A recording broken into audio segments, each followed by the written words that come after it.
Welcome to the fabulous Friday edition of the Todd Veinotte Show. I'm Dan Ahlstrand. Very glad you're able to spend some time with us today as we set you up for another weekend, the last weekend of February. It's going to be March in a couple of days. Can you believe it that we're here? Sunny drive into work this morning. Temperatures expected to go above zero again today and maybe melt some more of that snow that's around. It looks like, at least for the first 3/4 of the weekend, we're going to see a sunshiny day and warmer temperatures. The warm temperatures above zero temperatures are going to continue right through the weekend. It does look like there may be some rain or maybe some wet snow in the forecast for Sunday. Allister Aalders, our meteorologist, will be joining us here in hour number 3 to go over the weekend forecast once he gets the latest data. And we'll set you up for your weekend. It doesn't look like it's going to be too bad. Well, the big news outside of the budget yesterday was the announcement of a $200 or so million wind farm that is to be built in Queens County. They're calling it the Mercy River Wind Farm Project. 150 megawatts of electricity that you can buy. That was the interesting nugget, at least for me, in that announcement yesterday, is that this new project, this windmills get constructed onshore, not offshore. This isn't Wind West. Will give you the ability to purchase power from the company that's building it. Now, 150 megawatts, according to the documents from the company, will power about 50,000 homes. I understand that about half of that power is already spoken for. Industrial consumers have purchased the rights to those already. One of them is HRM, by the way, which is interesting. But the company says the remaining power from that site, and it's scalable, and if this is a success, it can grow, will be available for you to purchase. Now, there's some tariffs that happen from Nova Scotia Power. Tariff's a bad word these days, isn't it? For the use of their grid to transfer that electricity to your house. But that tariff is going to be built right into the rates. The company yesterday saying that those rates will be competitive with Nova Scotia Power's. The interesting part about that, and we know that when you say competitive, it can mean a lot of things, but they did say it will be competitive with Nova Scotia's Nova Scotia Power's rates. But the interesting nugget that came out of that conversation yesterday was that you're to be able to lock in those rates. Residential consumers will be able to lock in those rates for 5 years. So think about that for a minute, right? It seems to be an annual process these days that Nova Scotia Power appears before the Nova Scotia Energy Board or the UARB or whatever format it is in and asks for those annual power rate increases. We know we've got a couple of pretty significant ones coming here in the next couple of years. With today's world and today's financial crisis and your paychecks not stretching as far as they used to, having at least the peace of mind that you know what your power bill is going to be, at least the rate of your power bill is going to be for the next 5 years, I'm sure that's appetizing to many of you that are listening to us today. Well, it has been a rocky start at the legislature. I think that's probably being kind with the introduction of the blizzard budget on Monday. And then the fallout from some of the decisions that were made as part of that budget, cuts all over the place, people losing their jobs, the opposition not happy, obviously. It's their job to hold the Premier's feet to the fire, right? But the Premier now taking some heat over his assertion that when pushed about the session length, and how long that we go, we know that I think we had 30 days of actual session time at the legislature last year, which was the lowest in the country. And he said that the opposition decides how long we sit. Now, I've been watching provincial politics for the better part of 30 years now. And I know many of you maybe longer. And I think it is maybe disingenuous at best to suggest that the opposition is the one that sets how long the legislative session is going to be? Claudia Chender, the leader of the opposition, called that an outright lie. She's going to join us, by the way, in this hour to talk a little bit about that and some of the fallout that is happening as part of this session. And I don't want to take up a lot of time because we've got a packed show for you today. But this one is not sitting well with me. It's causing me some indigestion, I will say, this morning, and that is that the Chronicle Herald is reporting that there is a motion that's before the legislature right now that would essentially exempt cabinet ministers from taking part in question period. Instead, ministerial assistants would be there to take their place. It's being sold as, well, if the minister's away or if the minister's unavailable or if the minister is, doing another announcement or is previously indisposed, then the ministerial assistant would be able to answer questions from the opposition parties and members of their own bench in question period.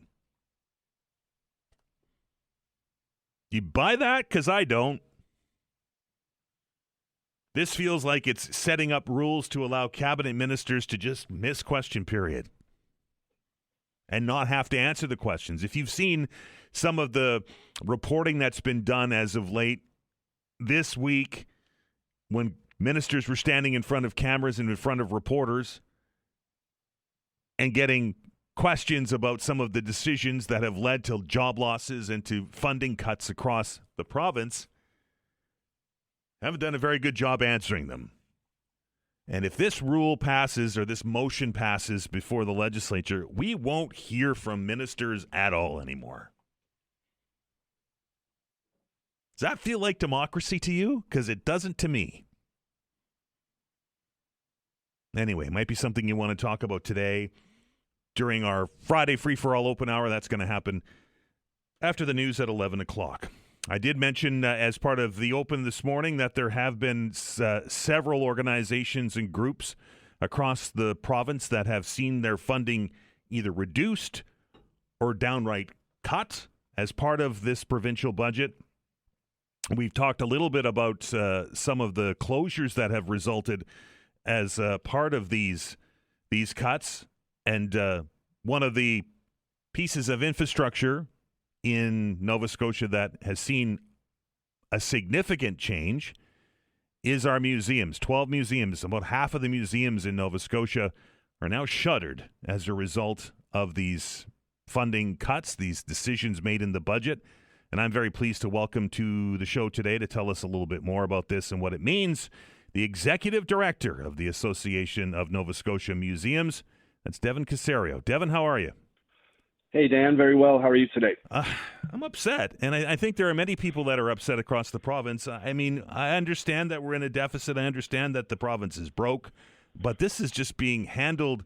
It feels like this is just being heavy-handed, is it not? Yeah, we feel these cuts are unconscionable. We have no meaningful consultation with the Department of Communities, Cultural Heritage, and Tourism. We have constant contact with bureaucrats at CCTH, and we had no indication how heavy-handed these cuts would be. So we're quite upset. Devin, what is it that the Association of Nova Scotia Museums does? What's your mandate? It's a great question. We are a membership-based organization with over 100 members. This year is our 50th anniversary. We're proud to be a legacy, cultural, and heritage organization in the province. We provide training, educational offerings, resources, and advisory services to museums. We also have an online museum collection database. We have an annual conference for our museum members. And obviously, as I'm doing right now, we advocate on behalf of this vital sector. When the news broke that 12 museums across Nova Scotia were closed, they weren't going to be closing. They were just essentially boarded up and shut down. A lot of people were raising eyebrows about that. Some suggesting, Devin, that these museums weren't being well used and that the attendance was low. The Premier himself saying that. Is this, or do you think this was a decision based purely on how busy the museums are? I see some of those stats as well, and I don't believe that's the standalone metric, that can describe the value of these museums to the rural communities. Museums are community hubs, beacons in their community, and they offer a lot of programming outside standard museum business. Absolutely. And these, except for the one in Sydney, are all in very small communities, right? These are in tiny towns. That is correct. And, folks have experienced job losses, and, there will be economic impacts to those communities. Do we know what happens to them now? Do we know, when we were talking about this on Tuesday or Wednesday, it was everything kind of seemed to be in limbo about who's looking after the building and the artifacts and those kind of things. Yeah, well, these are provincial museum sites under the banner of the Nova Scotia Museum, and we have a great relationship with the Nova Scotia Museum. And we're very confident, we've talked with folks there that they'll manage the collections according to professional museum standards. And eventually, some of the artifacts within the museums will remain within their system. Others may be transferred to community organizations. I know that is the plan, in the early stages, to try to divest these museums to communities. What that looks like, we're not sure yet. We are in close contact with folks at the Nova Scotia Museum, and whatever we can do to help facilitate that process, we will do so. That was some of the comments that I heard from our listeners here, Devin, was that maybe it's time that community groups or organizations take over these museums so they can stay open. 100%, and that's what we hope happens. What's next? Where do we go from here? Oh, that's a good question. I mean, right now we're encouraging the public to write to their MLAs, the Minister of Communities, Culture, Tourism, and Heritage, and of course the Premier. We are requesting an audience with the Premier and Minister Ritchie. We've been trying to meet with the Minister for months to no avail. And I do believe there is a rather large rally at Province House being planned for next Wednesday at noon. These cuts impact many sectors, not just the museum sector. Arts and culture have been essentially gutted across the province. So it's going to impact a lot of people. Devin, we know that by the government's own admission that this is not going to be the end of these deficit budgets. We're going to see these for several years moving forward. In fact, another credit rating agency is raising some red flags over that. That being said, we know that half of the province's museums managed to escape this round of cuts. Is there worry in the community that they could be next? Absolutely. That's what our indications are too, that there are more cuts coming, year after year. We can't sustain any more cuts unless the government wants their legacy to be the destruction of arts and culture sector here in Nova Scotia. So we're going to just work really hard in the coming days, weeks, months, and the next year to make our case. We've been making our case for years. It's apparently fallen on deaf ears. And our position, quite simply, is museum funding is an economic investment. It's not an expenditure. Devin, appreciate your time, sir. Dan, thank you very much. I appreciate you, a long-time listener. I'm sorry that this is my first-time call with you. Well, hopefully we'll be talking on better terms in the not-too-distant future. Yeah, I appreciate you very much. You have a great weekend. Thanks for having me today. Thanks, Devin. That's Devin Casario, the Executive Director of the Association of Nova Scotia Museums. I don't know what else that can be said about the whole thing. It just... And I don't suspect that the government would announce that it was going to make these kind of deep cuts into different arts communities and organizations like the museums. But it just feels like everybody got caught off guard with this, right? It just felt like the Premier went from 0 to 60 on this in about 4 seconds. And now the community is reeling. And not a lot of people know what's happening next or if this is the end of it. We're going to continue our look at the fallout from the provincial budgets as part of the program today. When we take our first break here, and on the other side of it, a conversation with the Association of Nova Scotia University Teachers. Mathew Reichertz will be joining us. You're listening to The Todd Veinotte Show. I'm Dan Olstrand. We're back in minutes.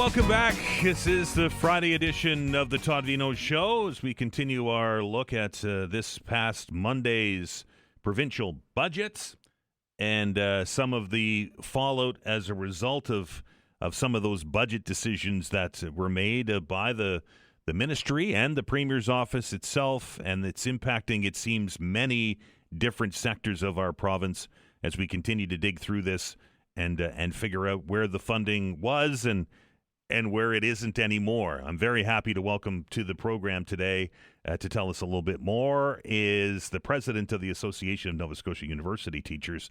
That's Mathew Reichertz. Mathew, how are you? I'm good, Dan. I'm happy to be here with you today. Tell me a little bit about what you've learned thus far about funding for teachers and for universities and what these changes mean. Well, Dan, we already knew that there was going to be, like, all of the universities in the province signed separate MOUs with the government indicating a 2% increase, which is not a very big increase considering the cost of living and inflation recently. But the unfortunate thing that happened with, like, the budget release is that there were all kinds of other cuts that are hidden in the budget. And looking at these cuts, it's clear that in some cases they wipe out the 2% increase that came along with the MOU. So it's a net loss, in other words. The budget is a net loss for a number of universities, but there are so many cuts. I am sitting here looking at a document that just has to do with advanced education and culture and heritage, and it's like pages and pages of cuts. So it's very difficult to sort of be able to grasp the effect of it all. These cuts, Mathew, are they going to impact the university's ability to do what it does, and that's to teach students? Dan, over the last sort of number of years, arguably for decades, so we can't blame everything on this particular government, but universities have been underfunded. Like the percentage of revenue that universities get from the government has decreased over the years to the point where a number of universities, even though the government is requiring all kinds of extra work at this point from them, it doesn't even cover. It's more like 30% of total revenue for some universities, from the government, and so at this point, all of the universities, because of the MOUs that they signed with the government, are having to do all kinds of extra work to provide the government with information that's arguably sort of not necessary. And so they're having a hard time doing what they need to do and what they know how to do, which is to serve students and carry out research. And this just makes it worse. This budget just makes it a lot more difficult. And in fact, Dan, if you allow me to go on for just a little bit more, there's in Bill 12 that came out last year, there are benchmarks that make it so that universities have to go through a revitalization process given their financial situation. And so what seems to be happening is the government is taking away more and more money, which is making it clear that the universities are going to hit those sort of negative benchmarks and then have to go through a revitalization process that the minister now has a lot more power over than he used to have. And so what it really looks like is that the government has been putting pieces in place to potentially make drastic changes to the university system in Nova Scotia. Mathew, I hear a lot about autonomy when it comes to this and to funding. Why is it important that universities have that autonomy from government? Well, governments work on short-term cycles, right? So, if the government decides that it might be a good idea or not a good idea to put money towards some kind of natural resource or, some kind of labor market, the universities, if they are beholden to government priorities, really can't be an alternative to what could be a bad idea or a short-sighted idea. And that I think is the sort of most important fundamental part of a university's autonomy, is that it's a place where people think about things and think about the best way to do things, and it's not those thoughts don't always align with the solutions that government comes up with. The counter to that, of course, is that universities do get a lot of money from the public sector, from the government, and the government will argue that, if we're going to hand over these millions of dollars, then we should have some say where they're being spent. Well, yes, but the government already has a lot of say. There are all kinds of systems that already existed that were quality assurance systems that universities carried out on a regular basis. And the government can always ask the universities to make things priorities, but this last budget is all stick and no carrot. There's universities are now forced to carry out government research priorities, for instance, rather than getting some kind of extra support if the government wanted to collaborate. So it's quite different. This is a different situation where the government is requiring universities to fulfill its priorities. And again, one priority here, another priority there might actually make sense, but it's a very unhealthy situation for universities to not be arm's length from government. Students listening today, Mathew, or parents of students that are listening today are likely asking the question, with these cuts, not necessarily to the Bill 12 stuff, but all the other cuts that you're facing, are the students in the classrooms going to notice any difference? Well, yeah. I mean, there's a $3.7 million cuts to the graduate grants and scholarships. I mean, that's going to immediately affect students and also affect researchers' ability to carry out research, because what those grants are for is to support students when they are learning and helping carry out research. And so that's sort of university-wide in the province. But again, there are so many cuts.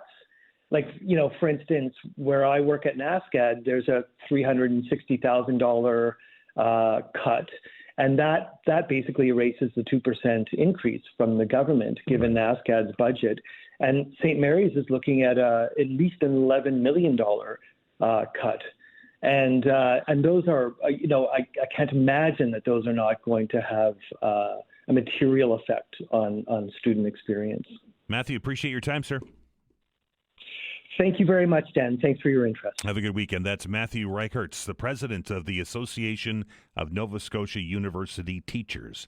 Time for the news. After the update, our weekly conversation with Tim Powers from Summa Strategies and Abacus Data.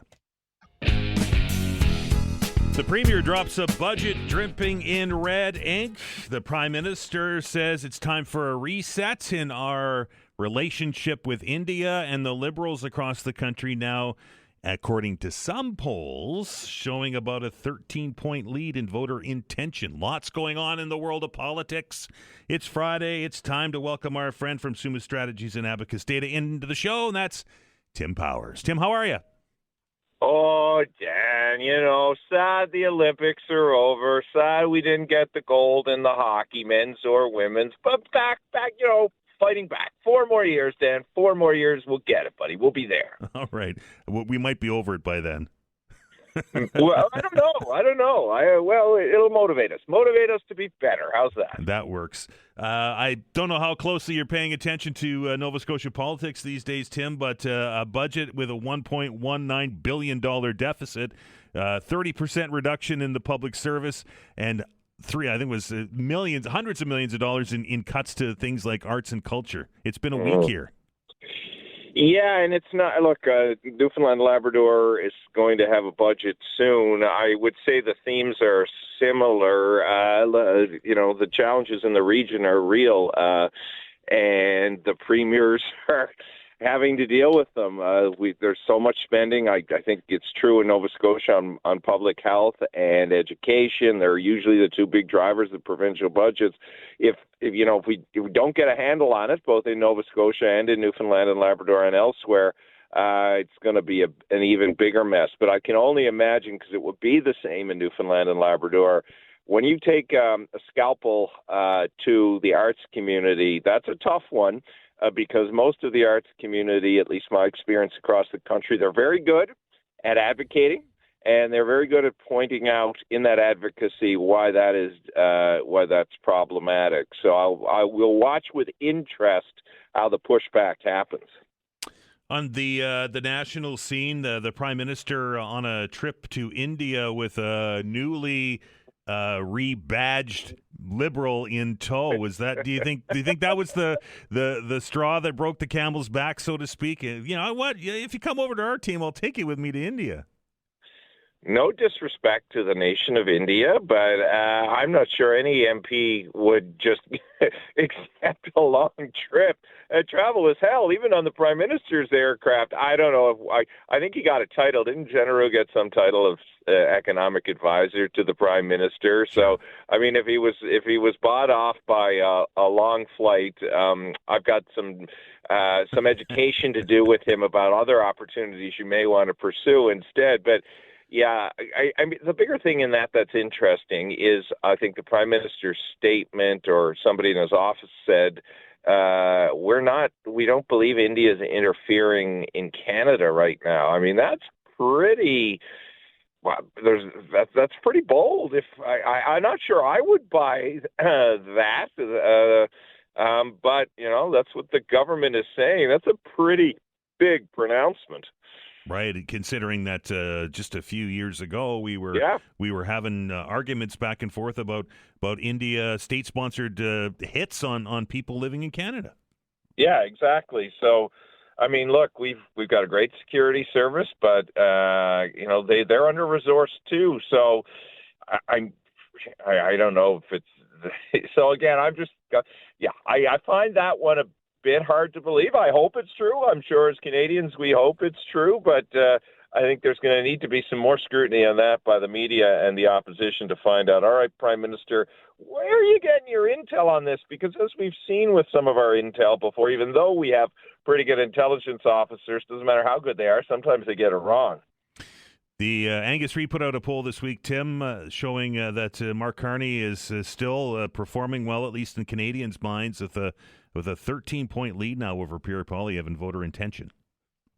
Yeah, and they weren't alone in some of those gaps. I mean, I've seen a gap as high as 15, 16, and low as 6 or 7. But I think the overriding headline is there is now a gap. They are reasonably pronounced. Pierre Poilievre is trying to make that ground back. As you know, he gave his address on foreign policy yesterday. But it gets back here in Ottawa, Dan, where we love to gossip and rumor, and we're not just mad at Brady Tkachuk all the time. The electoral speculation is back. Yeah. I think it's just fascinating because I think Mark Carney knows this. Maybe his advisors don't, but part of Mark Carney's political success right now is he's not acting like a politician, right? He's not, as far as we can see, he's not talking about how he can strategically advantage himself by calling an election now as we expect from our politicians. And I think the Carney brand is built on, competency, stability, and not being like the other guys. So if they tinker around there, that could be a risk for them, even though the numbers say, hey, it mightn't be a bad time to do so. And some by-elections that are in the offing here very shortly that I think will be watched very closely on that side of the camp that are rather looking at if we can move to majority territory or not. Dan, I got to tell you, though, speaking of Nova Scotia and federal politics, the immigration minister, who Veinotte Diab, as you know, who is from Nova Scotia. She's my MP. Well, she is taking it from all sides in Ottawa right now. I mean, a lot of criticism, as you probably saw, the listeners saw, directed her way from off-the-record Liberal MPs and others who are not happy with her work. The Conservatives are going after her. She got a kind of tepid defense line from the government, from the Prime Minister's office. I don't think the Prime Minister is going to do anything immediately with her, but that is such an important portfolio for any government, particularly right now, that if you can't even satisfy your internal stakeholders, your fellow MPs, and your broader stakeholders are complaining about you, watch for that. Watch for that being a big political vulnerability for the government going forward. Lastly, Tim, did you watch the record-setting State of the Union address? There's a lot of things I would like to do in 1 hour and 47 minutes. Many, Dan, but not listening to Donald Trump is a good use of 147 minutes because I got it back. I think I actually fell asleep because I was so amped and into the Olympics. I didn't listen to the Donald because I knew what was coming. It was, the usual Donald K. Donald, no offense to Mr. Tartan. Here are the greatest hits. Here, America's great. It's awesome. I'm great. It's awesome. I mean, God help us. What a sad state of affairs we find ourselves in. Have a fantastic weekend, my friend. Take care, buddy. Bye. Tim Powers from Summa Strategies and Abacus Data. When we come back, I don't think I've seen Claudia Chender get this mad in some time. A conversation with the NDP leader after the break.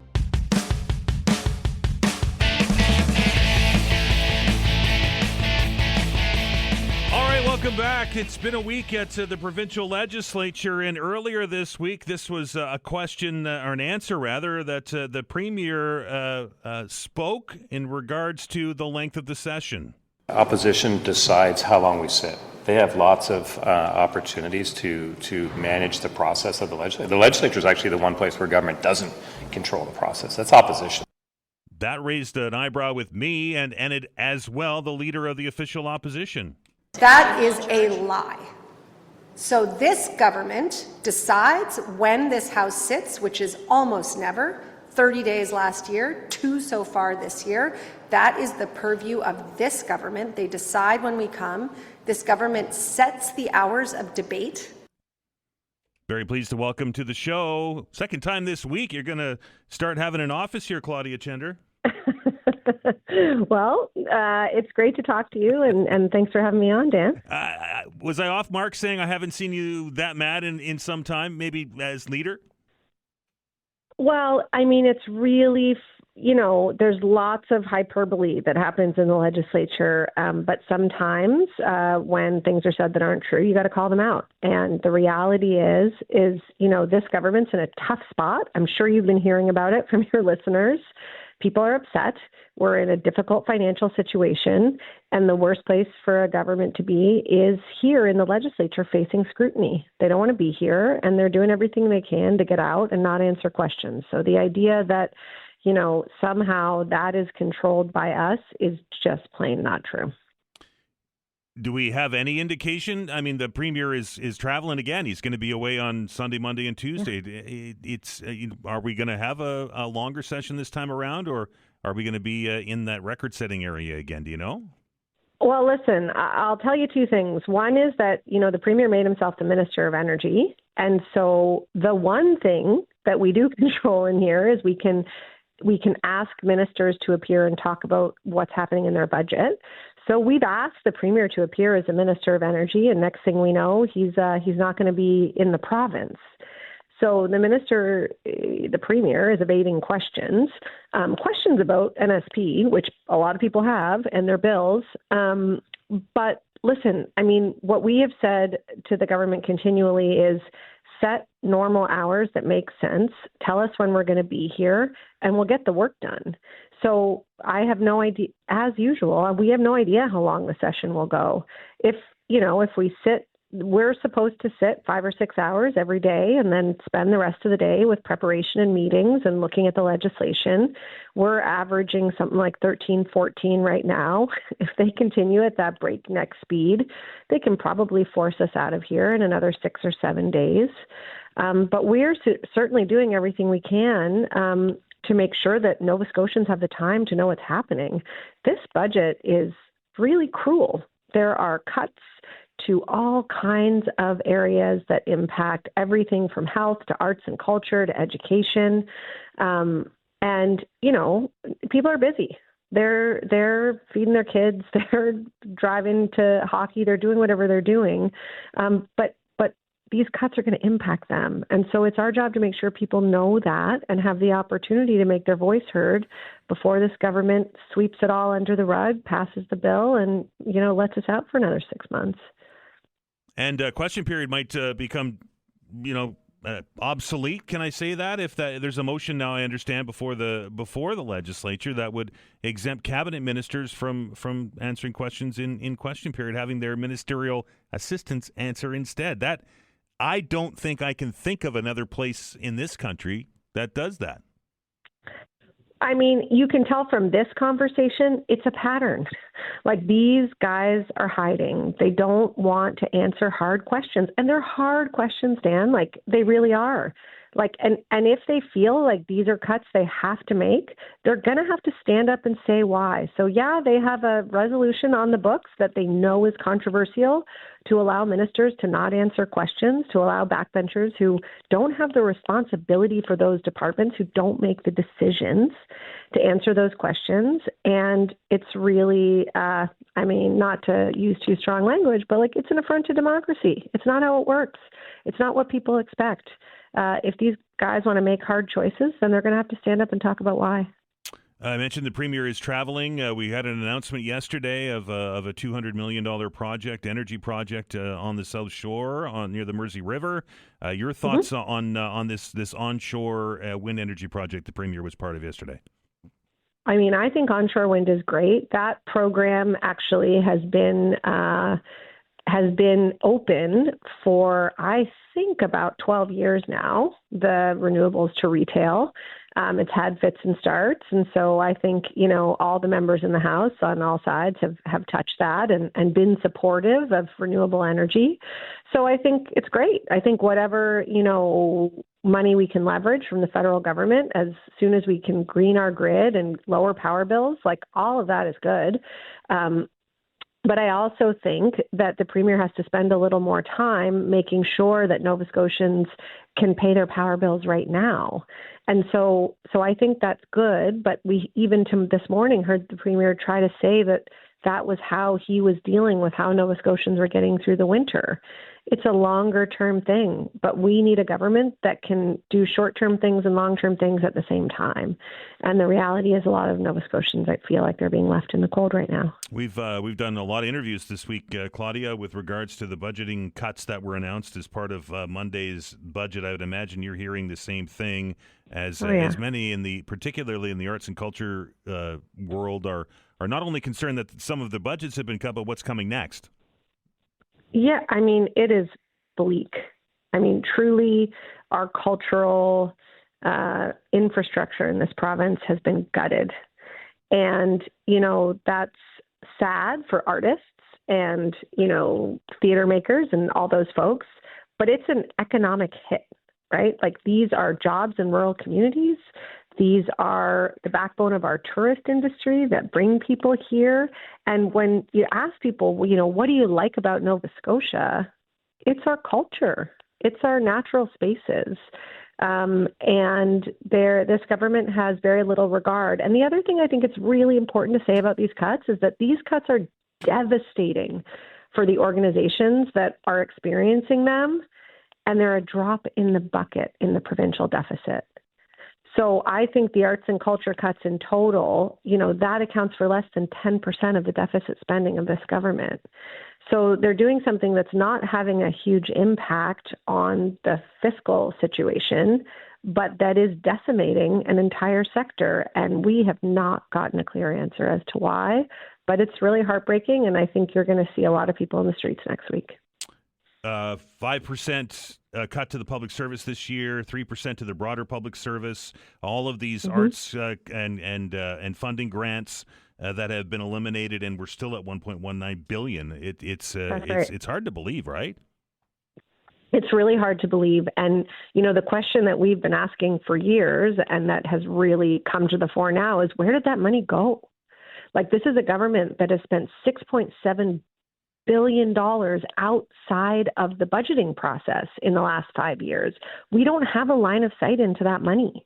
We don't know how the deals were made. We don't know what kind of procurement was used. But it's mismanagement, plain and simple, because it's not like we have a lot to show for it. I mean, of course, government's doing its work, and we're seeing some progress in healthcare. We're seeing some progress in some spaces, but healthcare isn't fixed. Housing isn't cheaper. Power is still a mess. So, there are big questions that this government's going to have to answer about how we got here.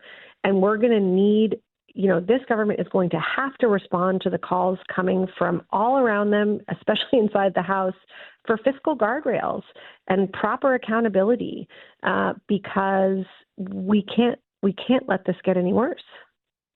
Claudia, I know you're busy. I appreciate you carving out a few minutes for us today. Have a good weekend. Thanks so much, Tim. That is Claudia Chender, the leader of the official opposition here in Nova Scotia. As we think we're going to get some answers from ministers, but if that motion passes, folks, this is going to completely change the way that we get access to our government. This isn't a liberal, conservative NDP thing. This is an affront to democracy, right? Question period is nothing more than political theater, right? If you've watched it as of late, somebody asks a question, the minister stands up, doesn't answer it, and dances and takes shots, and the shots go back and forth and everything else. But at least the ministers are there, and you can make your own decision on whether or not that person is just being a horses behind, or if they have legitimate points to raise. But if the Houston government changes the rules of the legislature to allow ministers to skip question period and have somebody who doesn't have the same level of knowledge of the department answer the questions, they're going to sell it like, well, the ministers are busy. The minister's job is to administer their ministry, for lack of a better word, and to get the job done.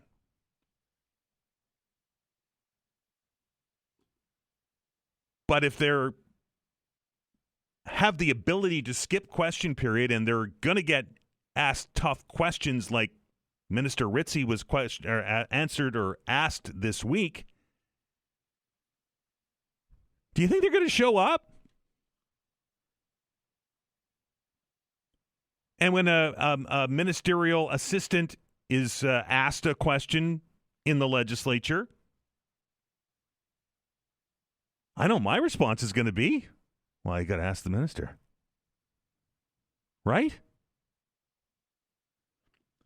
This government has tried to get rid of journalist access after cabinet meetings, which they did, and then there was major pushback and changed their mind on it, right? Tried to muzzle the Auditor General. There was public pushback on that, and then they relented. Now they're going to give their cabinet ministers an out. This is wild. We're going to open up the telephone lines, 902-405-6000, 1-877-801-8255. Regular rules apply. You can bring whatever it is that is on your mind to the Friday free-for-all. Often imitated, never duplicated. 902-405-6000, 1-877-801-8255. We're back after the update.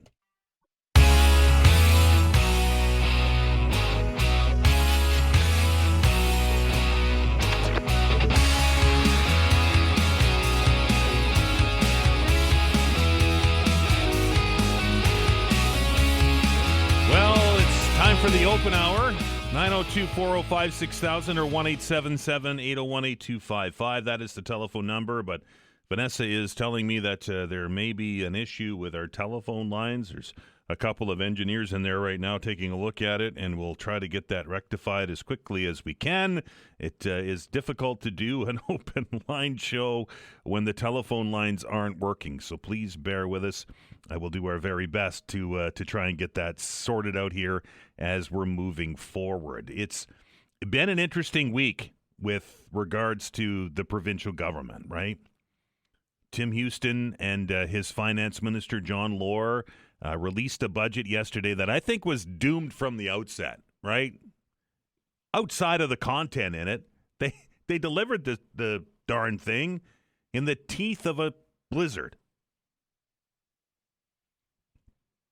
And that was maybe a sign of things to come. And then when we got the documents and when we heard what was included in them, I haven't seen a budget, Nova Scotians haven't seen a budget like that one for a long time. And I know there are some of you out there that are saying, well, hey, look, we're in a bad financial state and tough decisions have to be made. And I don't think anybody's going to argue that point. But it makes you wonder where those decisions are made. It seems that the low-hanging fruit was the target of some of these cuts. And if you were listening to our segment before the news here at 11 o'clock with the NDP leader, Claudia Chender, all of the cuts that were made to all of these museums and art galleries and education and Justice Department, and the list goes on, it only amounts to a small percentage of the overall debt. Low-hanging fruit's easy. We've talked about the public service here on this program in the past, and there are two types of people in the world, members who are in the public service and those that would never turn down that job. If the phone rang tomorrow and somebody said, hey, Dan, we have a job for you within the federal government or within the provincial government to do XYZ for XYZ amount of money, I will guarantee you that amount of money is more than I'm making sitting here for 3 hours every day. It'd be very difficult to say no to that, right? Based on some kind of principle. So the public service is an easy target. Arts and culture funding, easy targets, right? We know that 12 of the province's museums have been shut down because of this budget. Some of you have been on this show or have sent me emails saying, well, Dan, these museums are underutilized. Nobody goes to them. You go to it once and you're done. A one and done, some of you called it. That might be your case, and it might be the case for some of you. But as you heard from one of our guests earlier today, these things are the center of some of these small communities. These are why people go to visit and come to their communities. Again, low-hanging fruit. We know we're spending over $6 billion on healthcare. It's the top budget item in the budget, has been for several years. I think it's 35.5%.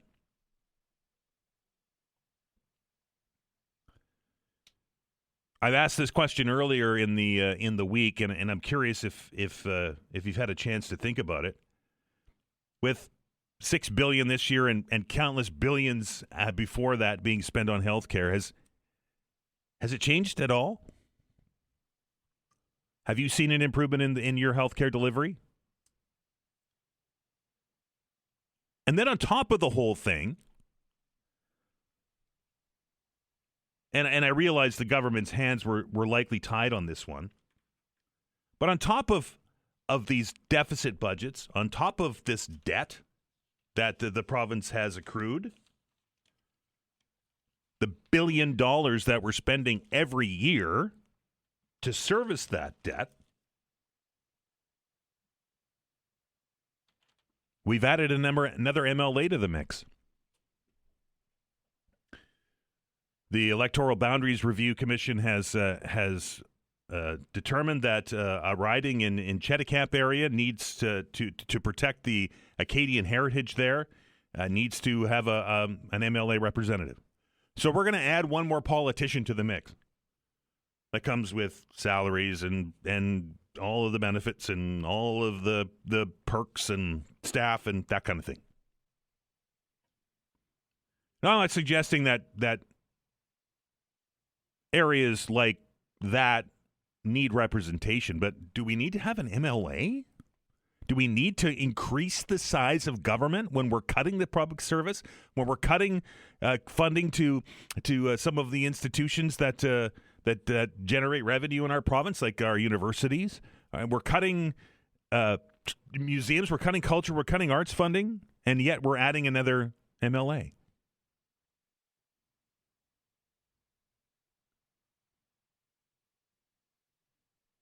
Vanessa's working. If you're asking why the heck is Dan talking so much today, we're having a problem with our phones. Vanessa is telling me, I think that the problem has been fixed. So if you've been trying to get through or unable to, my apologies to you. It looks like the phone lines are free, so we're going to open them up. 902-405-6000, 1-877-801-8255. That's the number. I'm going to take the break, but I want to read this one email to you. And I don't normally engage people that send me these emails with fake names and fake email addresses. But this one, I think I'd like to share with you just to get an understanding of some of the stuff that Vanessa and I get here on the program. It reads, "Hi, hello. I'm off today from work and just happened to listen to your radio show. How much are the Liberals paying you to promote the brand? Because it's all you do for the last 2 hours is promote, deliberate, it nothing more. Somebody's got to be paying you off because you don't say anything about the Conservatives or the NDP or anybody, just the liberal right. I don't listen to your show. It used to be a good show, but now it's just garbage. Because the Liberals have obviously bought off your radio station and nobody listens anymore." The writer goes on to say, "When the Conservatives get in, and eventually they will, they're going to stop all of this free money to radio stations to promote the Liberal brand. I have no political affiliation with any of them, but I'm getting tired of hearing you promote the Liberal Party 24/7 on your radio show. Please knock it off." And that comes to us from, well, Anonymous, we'll call him. Thank you very much for the email. I do read them all. We're back after the break. All right, again, our apologies. Our phone lines appear to be fixed, so we're going to try to get to as many calls as we can. And for those of you on the line, I appreciate you calling in and keep trying as we hopefully have got this thing licked now. We'll begin with Peter. Hello, Peter. Hey, good morning. Nice to finally get a chance to talk to you. All right, appreciate that. What's on your mind? My understanding is that City Council is now looking at granting permits for a development over by the Micmac Mall, and they're going to house, not sure if I have the numbers right, but I think it's somewhere between 3,500 and another 4,800 residents. Okay. And I have a question for City Council, and I'd like to have it answered because when I ask this question, I normally can't get an accurate answer. As somebody who pays taxes in the city to get reamed pretty hard here over the next 5 years, I'd like to know what is the traffic plan for adding a population the size of the town of Port Hawkesbury over by the Micmac Mall. So do you have a comprehensive traffic plan? What's your plan for policing? What's your plan for water? You have to be able to provide enough water services and septic services for those people. I'd like to see that comprehensive plan. What about busing? What about schools? What about healthcare? So the question that I have, and I'm assuming most people in HRM have the same question, is why is it that so many of these projects get approval and nobody seems to look at the long-scale unintended consequences of packing all these people in when they have no comprehensive plan to deal with the fallout that happens as a result of it? I'm assuming that most of the people that travel back and forth in that area are not going to be happy having another 4,800 people traveling on the same roads at, when it's time to go home from work or head into work in the morning. And it seems that nobody inside of HRM is able to comprehensively come up with plans to be able to deal with these long-term issues. So I sent a letter down to the mayor's office, and I haven't got a response yet because in the past, when I request that data, I just can't get it. All fair points, Peter, and maybe somebody like the counselor for the area is listening and can and shed some light on it. Appreciate the call. You bet. Thanks. 902-405-6000, 1-877-801-8255. M District, it's called. Major housing project plan. This is in the Chronicle Herald, by the way, for the Micmac Mall site, inching closer to with a deal between developers and the city. According to a report released by Halifax staff, developers and city staff have negotiated what the city will pay for and what the developers will contribute. It will culminate in around 3,800 units between two developers and may eventually support up to 4,600 units on this 24-hectare site. There are plans for residential towers from 7 to 40 stories tall, a $5.8 million transit terminal, a pedestrian bridge over Highway 111, a new road, and multi-youth pathways, and more. Thanks, Peter. 902-405-6000, 1-877-801-8255. Hello, Kim. Good morning. I had a quick comment about the apartments in Dartmouth that were overbuilt, the building. The one that they made the mistake and made 2 extra stories on? Yeah, oops. 3 extra stories. Was it 3? My mistake. Yes. My question is, somebody made a whole lot of money for doing nothing. Because wouldn't you assume if you're giving permits and there's construction sites, where the hell are inspectors? Right. Where that was is the first thing that oversight? came to my mind is, where's the inspectors? That's what my first thought was. Like, you don't notice 3 extra floors going up? Right. Nobody noticed? Wow. Like, are there no inspectors, no oversight, no people checking on permits, making sure everything is up to code? Right. Like, how do you build 3 extra floors and nobody from the city noticed? Yeah. To shut it down. Like, soon as the first extra floor was being built, should have been stopped. So I want to know who made all kinds of money to do nothing. Like, it's absolutely disgusting. So what, the next construction company is going to get a permit for 20 stories and build 25 and then go, oops. Yeah. You know, like, what is city council doing? Like, how inept? Where are inspectors? Nobody doing code? Like, are these buildings being put up right? If nobody noticed 3 extra floors being built? What kind of incompetence have we got here in this city? Great questions, well, Kim. I already know, but, it's frustrating. I hear you. Like, is city council doing anything? Is there anybody doing their job anymore? Like, if you get these people on the line, could you ask them what happened here? Like, how do you do that? I'll do my How best. do you not notice that being built? For sure. Thanks, Kim. Thanks. Have a good weekend. 902-405-6000, 1-877-801-8255. Hello, Cheryl. Hi, how are you today, Dan? It's Friday. Yeehaw. Yeah, I just wanted to say if it was but for Connor Hullabut, we would have won that game. Agreed. Great goaltending. I did want to add, though, that there's another chance at hockey gold. Don't forget the Paralympics, and we got For Liam sure. Hickey right out of St. John's, Newfoundland, or Paradise, Newfoundland. So my hopes are not dashed yet for a gold in hockey. When everyone's packed up and gone home, I hope people do tune in for some amazing para-ice sledge hockey. It's fun to watch. It really is. It is. It's fast, and it can get a little nasty. It's even funner to play, believe me. I've never tried it. Haven't had the opportunity. Cheryl, have a great weekend. Thank you, Todd. Bye. 902-405-6000, 1-877-801-8255. That is the number here on the show, and it often gets overshadowed, right? The Paralympics. There's a big splash when it comes to the Olympic Games, and then the Paralympics happen in the immediacy after it, and it often gets overshadowed, and that's unfortunate.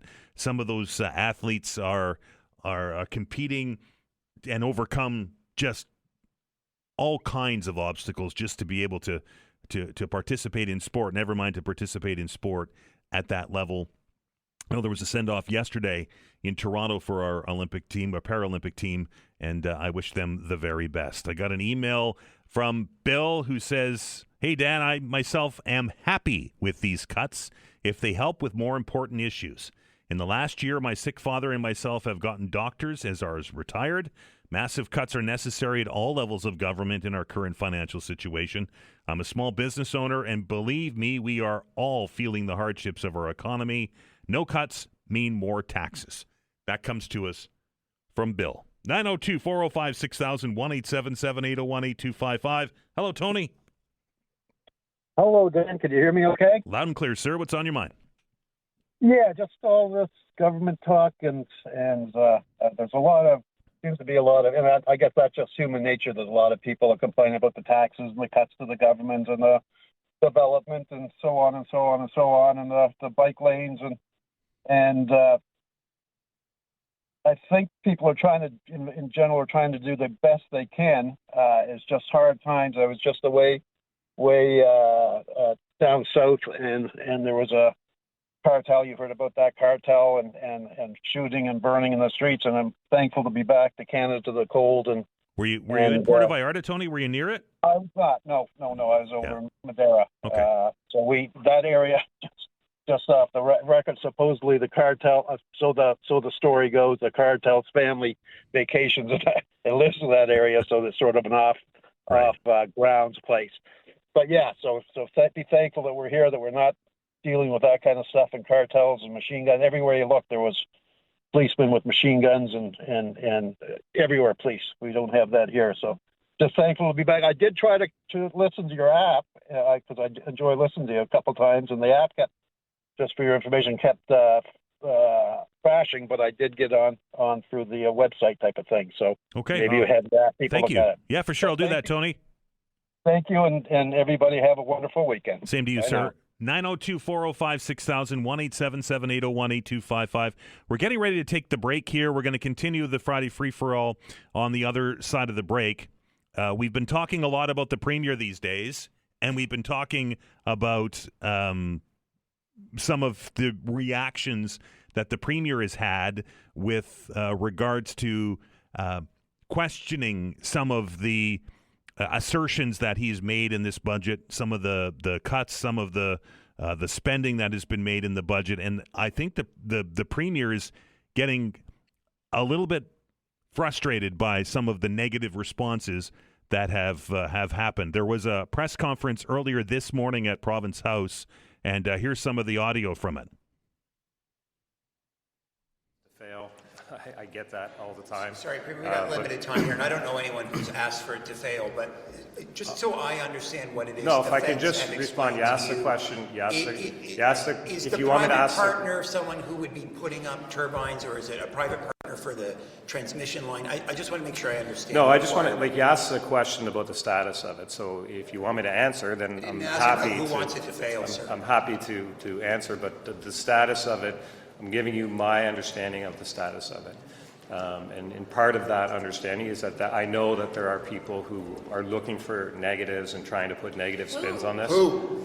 I heard some of it on the floor of the legislature. I read it in the media. If we want to have that discussion, but what you're asking me the status, I'm happy to tell you the status. So please do that instead of eating up the limited time we have with you. Getting a little testy at the legislature, and it didn't end there. He a few minutes later, this is what happened. And I would expect everyone to honor cabinet confidentiality. It's really important to our democracy. Why do you think you deserve credit for the renewable to retail program? Are you really leaving with less than 4 minutes? 3 minutes in? 3 minutes of questions, and the Premier walked out the door.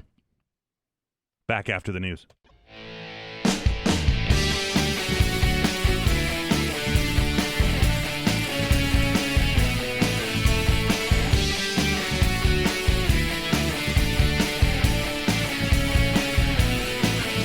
Welcome back. Friday Free For All continues. Lines are open. 902-405-6000, 1-877-801-8255.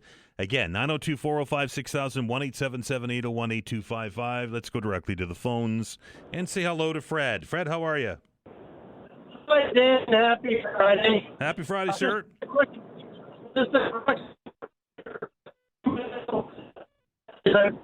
you guys hold the government to it, whether it be the HRM, provincial or federal, and you do a great job. In fact, if you didn't do it the way things are looking, we won't have a way of asking the difficult questions to our leadership, our current leadership in-house. Appreciate That's that. why I don't Thank like you. majority governments. Anyway, having said that, the provincial government and the municipal government are both out of lockstep. You've got one government that is reducing the GST, he's reducing the tolls on user pay facilities such as the bridge and the highways, and that money's got to come somewhere, and it comes from the taxpayer. So to see an increase of $1.2 billion doesn't really surprise me. Now, and you have him also reducing, what is it, $1.2 million so that the students don't use the bus? Yes. To get to school. Free bus. I don't know how that saves us money in any way, shape, or form. And you've got the HRM who's turning around and they're building bike lanes and doing all sorts of stuff to try and get us off the road. What we wanted was strong mayoral powers, but what maybe we should have is the mayors sitting down with the provincial government before the budget comes out to brainstorm some of these ideas and say, hey, listen, there's an alternative solution. Let's do that. Look outside of the box. Like if you look at those, six museums that are being no longer funded. It's 12. They could have done something with them, like make them into bed and breakfast while still being a museum. They could have used it for things like weddings and stuff. If you look at those buildings, they're huge mansions. And they could have been able to probably offset the cost of their actual running facility and they'd be more utilized. Just stuff like that. I'm not saying that's the perfect solution, but I'm saying that you brainstorm and you try to figure out what you can do which would best fit. We all know we need to cut back because our current premier has forecasted, 4 deficits in a row, ended up with 4 surpluses and was able to spend all that money plus 6.7 unaccounted for. That's ridiculous. Right. Thanks, Fred. Yep. Have a good one. 902-405-6000, 1-877-801-8255. Where are we here? Let's say hello to Tyler. Tyler, how are you? Dan, happy Friday. You made it. I did. We're almost there. I can see the finish line. Good for you. Good for you. I have to comment on the email that you read off from somebody who hides behind the computer screen and gives you the gears. You know, people, the man gives out the phone number for a reason. You can call in and express yourself directly, but you would have to be dealing with a live person who might respond to you. So it's a lot easier to kind of, send in these nasty little emails. And I just don't know how you put up with it, man. I have to give it to you. And if I was you, I'd be running around like Frank Costanza with my hair on fire. I don't have any hair left, so that's part of the reason why. Well, there you go. Okay, you're ahead of the game. Yeah. It's a tough job, but someone needs to do it, and hope you realize that for every person who sends in an email like that, there's plenty of people who are listening on a regular basis and taking a lot out of your program. So we appreciate what you do. Thank you.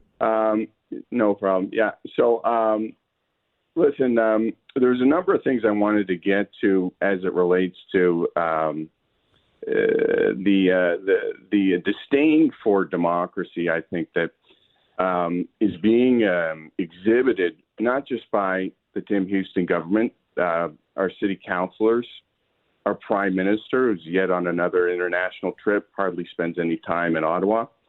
And, it's just to the point where you have to wonder, these people have any respect for the people who put them in office? They work for us, not the other way around.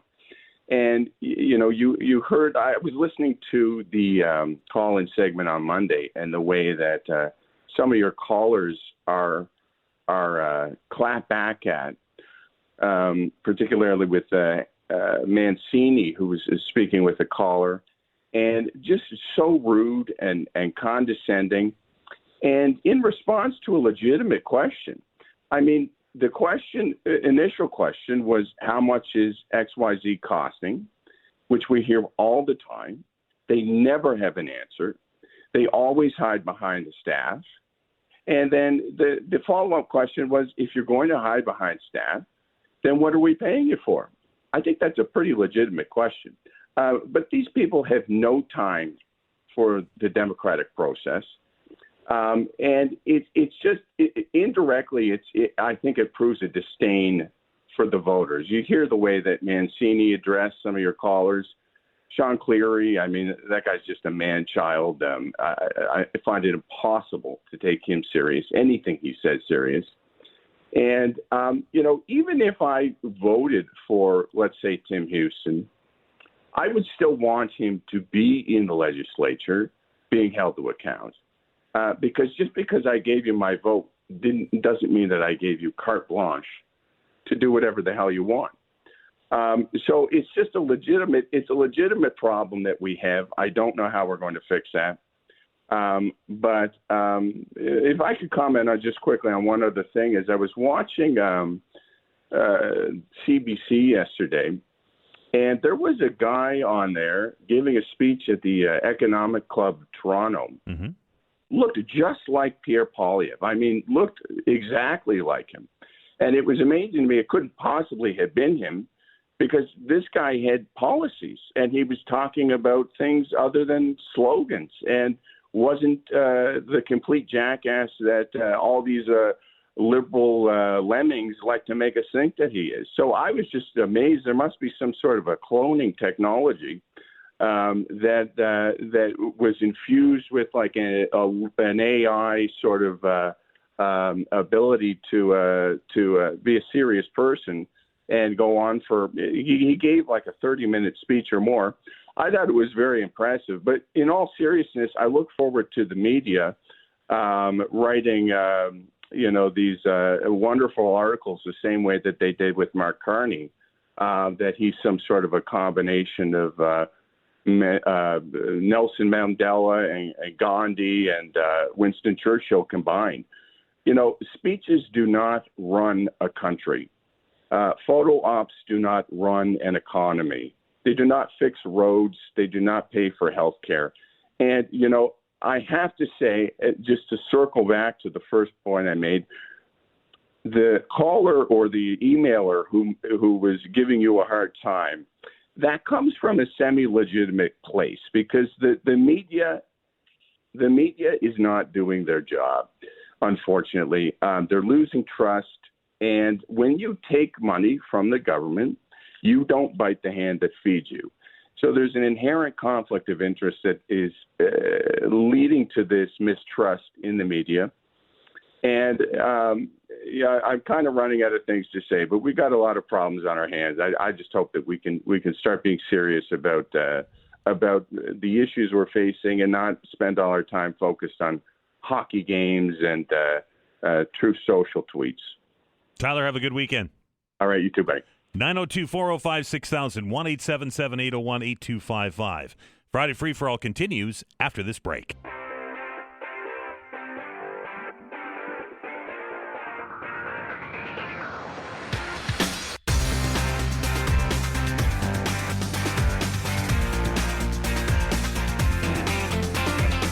Welcome back. Friday Free for All continues. The telephone number is 902-405-6000 or 1-877-801-8255. Regular rules apply, as always, here on the Todd Veinotte Show's open hours. You can bring whatever it is to the discussion, but there certainly has been a lot of discussion about politics this week. Certainly has been a lot of discussion about the budget. Certainly has been a lot of discussion about some of the items included in the budget. And rightly so. Right? It's going to impact somebody that you know, if not yourself, right? If you're a member of the public service, are you going to lose your job?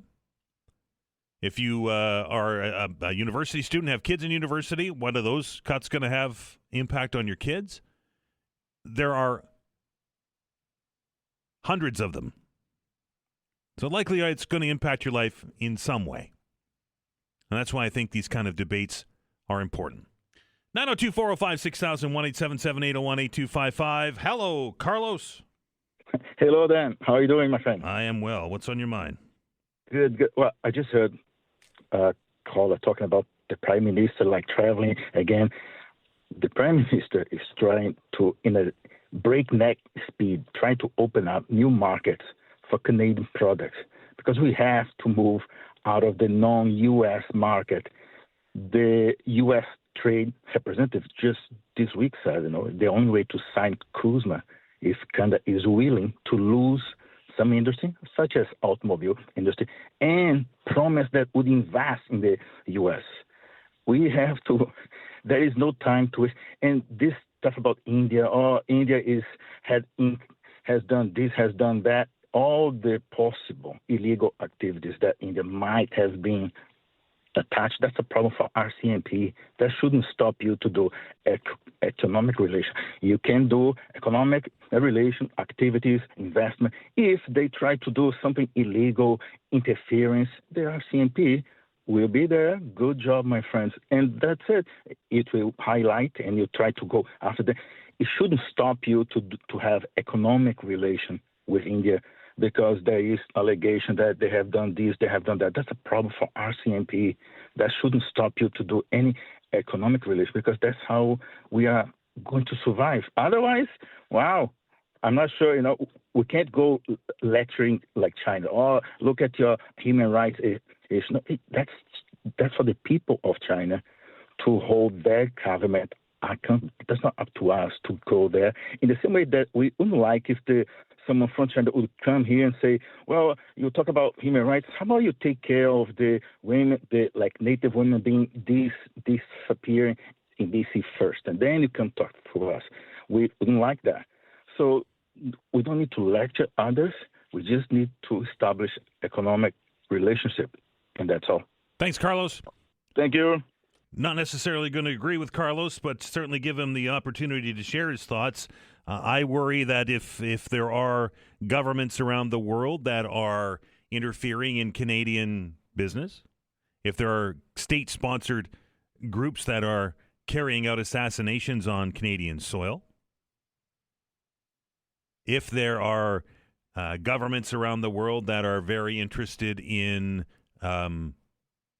disrupting things, disrupting regular business for their benefit, I would have a serious problem supporting those states by building a trade pact that, of course, will involve taxes and tariffs.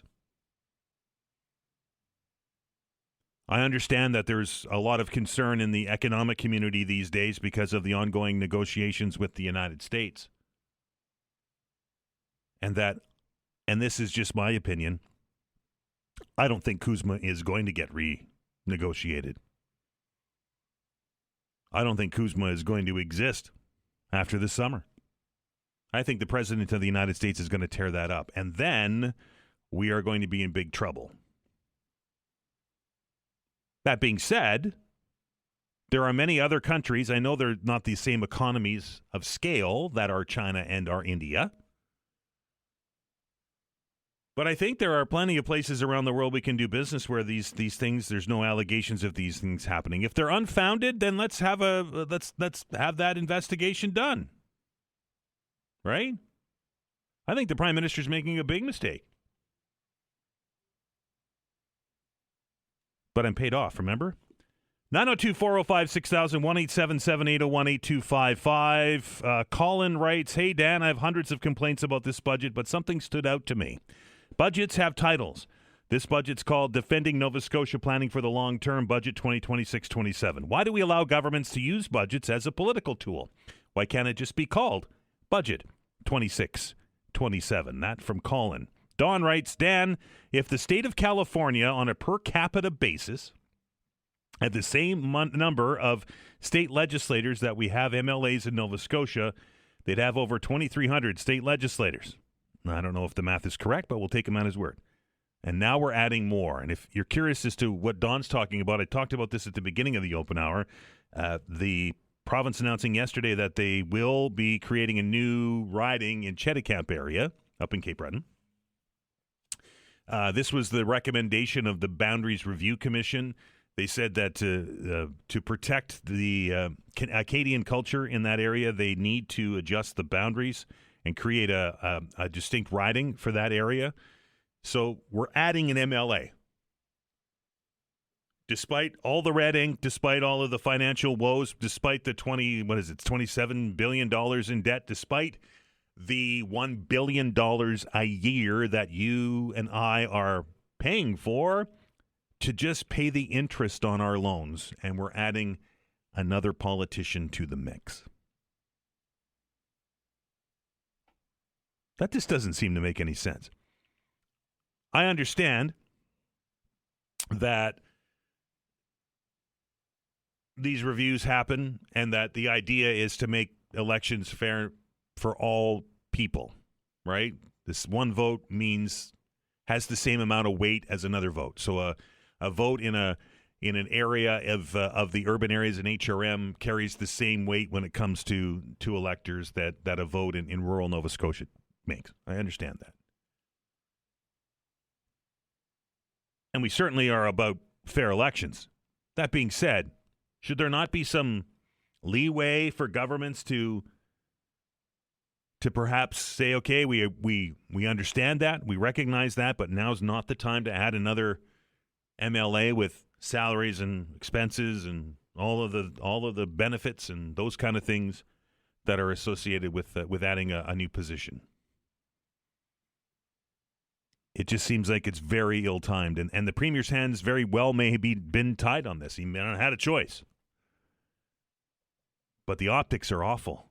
Very much is the same as the optics are when the Premier opens a legislature with a budget and then 6 days later is traveling to Toronto for 3 days and will not be in the House to answer questions. And then when he's there in the House to answer questions and he gets questions answered by journalists who I played earlier today, gets a little testy and then walks out after 3 minutes. I think Premier Houston is feeling a little bit of the pressure when it comes to his job. He's had it as easy as a politician can have it. It's never easy to be the Premier. I don't think there's an easy day being the Premier because there's a lot of decisions that have to be made. And some of them, like we're seeing now, are not popular ones. If you're going to take that position, you got to take the heat. And by putting a motion before the legislature, which could be debated as early as today, that would exempt the cabinet ministers, don't forget he's the Minister of Energy, from taking part in question period and having their ministerial assistants answer instead, doesn't feel like they're taking the heat.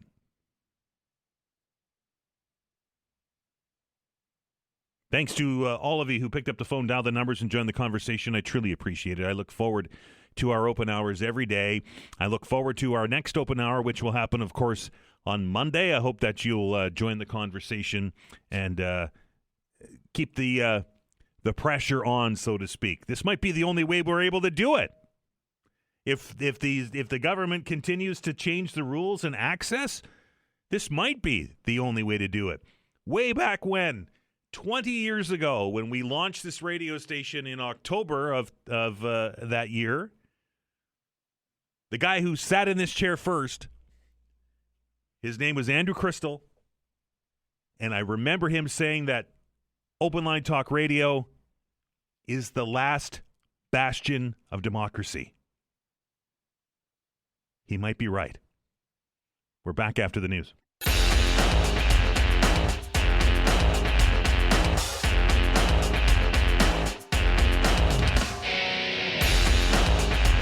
All right, welcome back. It's been a week in politics, has it not? Particularly at the provincial legislature. The budget has dominated discussion, but there have been several other pieces of legislation that have been at least introduced for first reading on the floor of the legislature. We saw some acts to change the electrical way we generate electricity, electrical grid. We've seen other acts looking at cannabis. And this private members bill was also introduced on the 23rd of February, and it reads, and I quote, "An act to declare Windsor, Nova Scotia to be the birthplace of ice hockey." It reads, whereas Nova Scotia historians have claimed that Nova Scotia is the birthplace of modern Canadian ice hockey, based in part upon descriptions of the playing of hurley on the ice in Windsor, Nova Scotia, no later than 1810. And whereas early paintings showing shinny from an early form of hockey being played in Nova Scotia, and whereas an anonymous writer in the Windsor Mail of 1876 wrote of the playing of hurley on the Devil's Punch Bowl on Long Pond during the school days from 1816 to 1818 in Windsor, and whereas during the mid-1850s hockey games were played by British soldiers stationed in Halifax, and whereas J.G.A. Crichton of Halifax is credited with introducing hockey to Montreal for the first time under organized rules, with Halifax rules in 1875. And whereas Howard Dill gathered a tremendous collection of hockey memorabilia and promoted Long Pond as the cradle of hockey in Canada. And whereas, I'm almost done, Dr. Garth Vaughan in his book, The Puck Starts Here, chronicled the origins of hockey in Windsor. Therefore, be it enacted by the Governor and Assembly as follows, that this act may be cited as the Birthplace of Hockey Act. Windsor, Nova Scotia is declared the birthplace of ice hockey, and this act would come into force on such a day as the Governor and Council orders and declares by proclamation. But wait a minute. Is there some errors in this bill? Pleased to welcome author and historian David Jones to the program. David, how are you? I'm well. How are you, Dan? That's a long proclamation. Anyway, you disagree with the real basis of this bill. I do, and you did a great job at reading that. It was pretty wordy. Thanks, man. So why do you disagree that Windsor should be declared as the birthplace of ice hockey? Okay, so first off, when I read this act, which I learned of by accident, I saw on a Facebook post by the Premier where he was commenting on the Americans winning the gold medal. Someone wrote, "How does this affect the Windsor Birthplace Hockey Act?" And I went, "What? Never heard of that." So I Googled it and learned that they read it in the legislature on the 23rd, and they had the second reading on the 24th. This act looks like it was written by ChatGPT.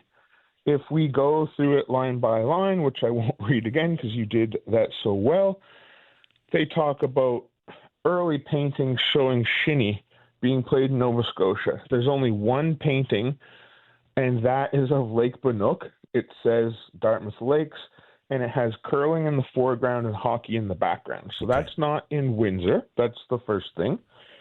The next thing, this reference they always talk about of hurley on the ice, it's from an 1844 work of fiction called The Attaché, or Sam Slick in Europe, and that's by Thomas Chandler Halliburton.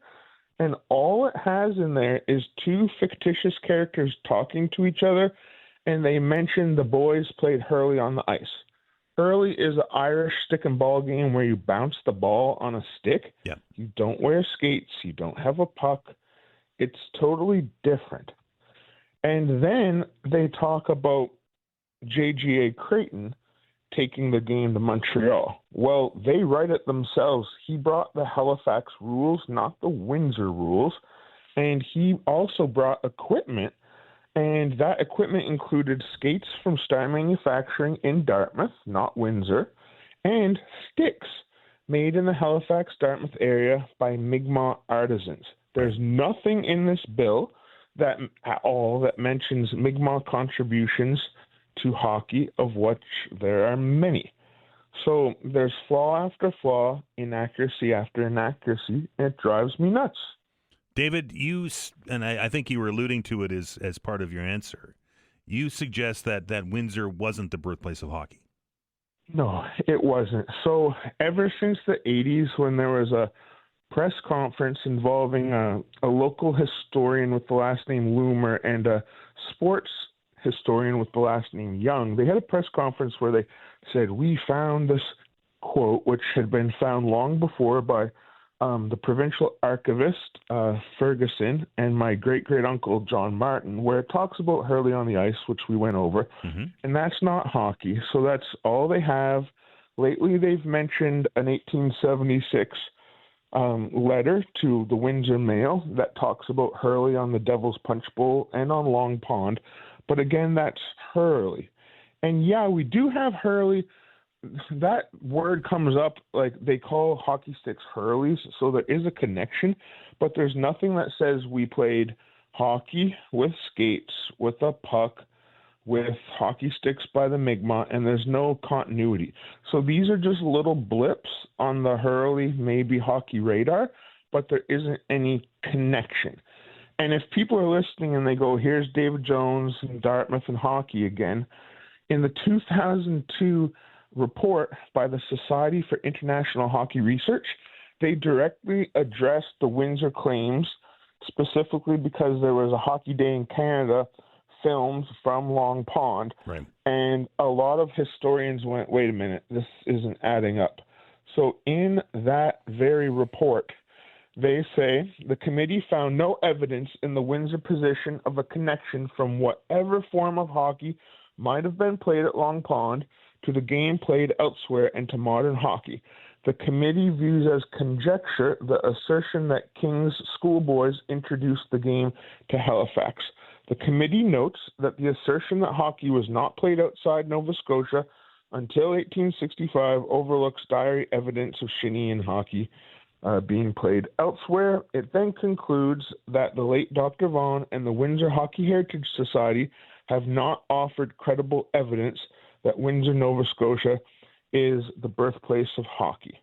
So this act totally goes in the face of that report, which was put together by many different hockey historians. Okay, David, so to prevent me from being sent to the penalty box here, where was hockey invented? It was invented in Dartmouth on Lake Veinotte and Oat Hill Lake, where we have record after record. We have newspaper records where they talk about the teams that were playing, the Army and the Navy from Halifax. They had locals. They said the old style of the game is dying out. They mentioned a band, and they mentioned a hot beer machine, which always makes me laugh. And then you have poems that were published about hockey. You have sticks being made by the Mi'kmaq. You have star manufacturing. You have just time after time all this evidence. Then you have people that get mad at me and say, no, it's Windsor because they mentioned Hurley on the ice, which just isn't hockey. David, I appreciate it. Thanks very much, Dan. Have a great day. Local author and historian David Jones says, you're wrong. Windsor isn't the birthplace of hockey. It happened right there at Lake Veinotte in Dartmouth. Be interested to see if Mr. Jones' assertions make it to the floor of the legislature when this thing comes in for third reading. Going to take another break here on the program. When we come back, y'all know that I'm an angler. There's a film that's making its way to our part of the world, taking a look at Atlantic salmon. It's called Scale of Change. We're going to dig into it with entrepreneur, filmmaker, and conservation advocate, and the host of the film tour, Fred Campbell.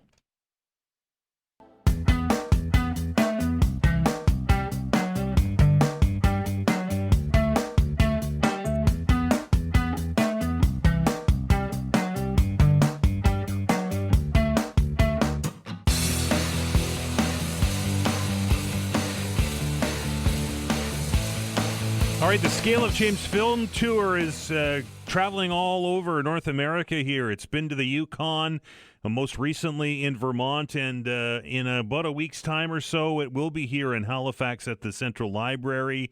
And I'm very pleased to welcome to the show today to tell us a little bit about it, entrepreneur, filmmaker, conservation advocate, and, of course, the host of the Scale of Change film tour. That's Fred Campbell. Hello, sir. Hello, how's it going? Good, how are you? Pretty good, yeah. Tell me a little bit about this film and what is it about? Yeah, actually, well, the Scale of Change film tour, it's a mix of different films from all across Canada with filmmakers, and it all came about from last year making my first documentary called Scale of Change, We toured it all across Canada to bring awareness to people about the importance of protecting our rivers and the Atlantic salmon. And it was such a success, and we met so many people, and we had the opportunity to build community around conservation. I decided to take the name, Scale of Change, make it a brand, and find other films that had conservation-based films to tour them all across Canada. And we also associated ourselves with the Palm Festival, which is a fly fishing film festival, to bring more films. So the night we'll have in Halifax, it's all about sharing films about conservation, wild fish, wild rivers, and wild places. And we have the chance to have a film from myself, but also from local anglers from Nova Scotia, Scotty and Kate Sharan. So it's going to be an amazing night with 7 different films, all based on the importance of protecting and preserving our wild rivers, and especially raising money for Atlantic salmon conservation in collaboration with the Nova Scotia Salmon Association and the Atlantic Salmon Federation. Fred, we know worldwide that the Atlantic salmon continues to have its troubles. It's still in danger. Absolutely. Well, the Atlantic salmon is definitely an icon, and I see it as a bar of silver swimming up our rivers, not only in Nova Scotia, but in a lot of places in the east coast of Canada. And they're having serious issues, and we need to share these issues with the people. So they need all the help we can get, and this tour is all about that. Sharing the challenges that the Atlantic salmon face to a very wide audience. I mean, this is not only for fly fishing people, it's for everybody who cares about wildlife and cares about these amazing rivers that are here in Canada. And it's pretty worrying times, but I'm really motivated to see that more filmmakers are making more films about this. And I was just watching one of the films that we're presenting where Yvon Chouinard is featured in the film. And what he says is, if you're a filmmaker, make films to share about this important message. If you're a speaker, you need to speak out. If you're a photographer, you need to take photos and share this important message to people.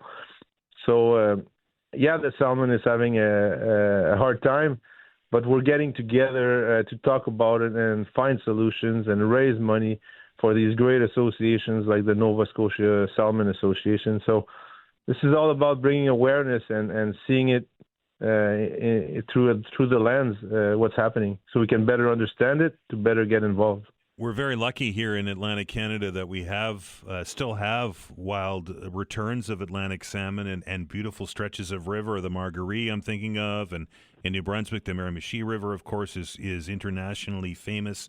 But these rivers and other rivers like it around the world are in danger these days because of human growth and the need to do things like generate power, building dams, and development along the banks of these rivers. Absolutely. I truly believe there's been so many errors that have been made, and we also have a great documentary that we're going to be presenting in the Scale of Change film tour that is called What If We Listen to the Salmon by Group North Shore and the FQSA.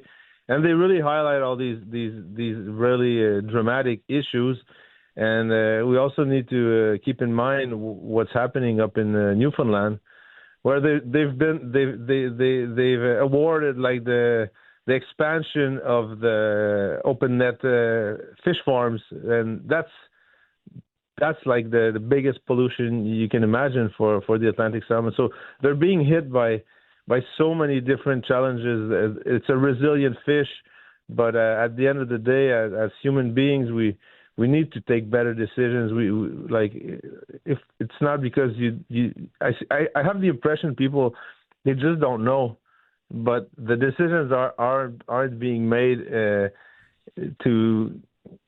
for the salmon. They're being made for I don't even know what reason, but we need to keep the habitat, the wildlife, and the nature as a more important factor in the decisions we're making.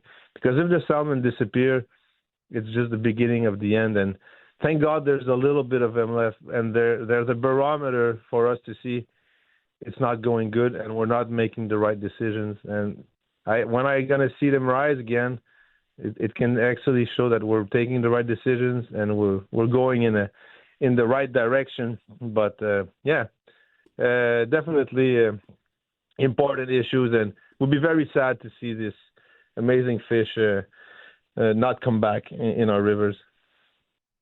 Conservation is important. Protecting rivers and ecosystem is important. But for the angler out there like myself, seeing photographs of these things, and I tell you what, there's nothing in the angling world that I've experienced that is what it's like when you're stripping a fly across a pool in a river, and one of those gargantuan silver bricks, as you called them, sucks that fly down, and the fight is on. Atlantic salmon are truly a resource that we should protect here, and boy, they're a lot of fun when you get them on the line. Oh yes, they are, and not only that, they're also like a great passion for so many people, and right. it gives us kind of something to care about, something to share, and there's also a great film that I'll be sharing. It's called Against the Current, and it's also about the healing power of this fish and these wild places. I bring my mother, who's fighting Parkinson's disease, who survived cancer, and I bring her up to Nunavik to try to catch her last Atlantic salmon, for her to forget for a week in this wild place all the burden of this degenerative disease that she has, and it's very heartwarming to see what it does to her, and I suggest to people to come see those films. They're all very different, but they all share one common passion: is to protect and conserve what is left of these fish, these wild places. And it's also a great time to learn about conservation organizations and do your part. And Scale of Change is all about that, is to scale the change. So no matter how small a little gesture will be, if we scale it, it's going to get better and better and better. So that's what Scale of Change is all about: scaling the change, making sure we're making change, progress also. And the more people we'll have behind the conservation of these fish, the better it will be. And year one was great, and we're expecting to have more people. And people listening right now, if you've never fished, if you've never seen an Atlantic salmon, this is what it's all about. Come check out the Scale of Change film tour, and you'll better understand it and probably develop a passion to care for it. And it's really interesting to see these people coming together and this tour growing throughout the country. Scale of Change Film Tour will be in Halifax on March 7th at the Halifax Central Library. You can go on scaleofchange.org to find tickets. Fred, thanks for joining us today. Have a good weekend. Thanks a lot. Very appreciated. Bye. That is Fred Campbell. He is a filmmaker and part of the Scale of Change Film Tour. Time for another break for an update here on the other side of it. He's been poring over his charts. We're going to get the very latest on what we can expect weather-wise this weekend with our friend and meteorologist, Allister Aalders.